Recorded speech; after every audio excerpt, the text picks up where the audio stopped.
और जिस चीज पर अल्लाह का नाम न लिया जाए उसे मत खाओ कि उसका खाना गुनाह है।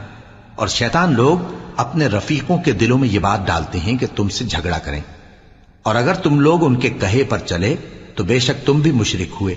भला जो पहले मुर्दा था फिर हमने उसको जिंदा किया और उसके लिए रोशनी कर दी जिसके जरिए से वो लोगों में चलता फिरता है, कहीं उस शख्स जैसा हो सकता है जो अंधेरे में पड़ा हुआ हो और उससे निकल ही ना सके।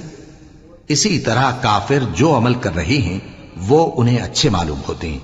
और इसी तरह हमने हर बस्ती में बड़े बड़े मुजरिमों को मौका दिया कि उसमें मक्कारियां करते रहें, और जो मक्कारियां ये करते हैं उनका नुकसान इन्हीं को है और इससे बेखबर हैं। और जब उनके पास कोई आयत आती है तो कहते हैं कि जिस तरह की रिसालत अल्लाह के पैगंबरों को मिली है, जब तक उसी तरह की रिसालत हमको न मिले हम हरगिज ईमान नहीं लाएंगे। इसको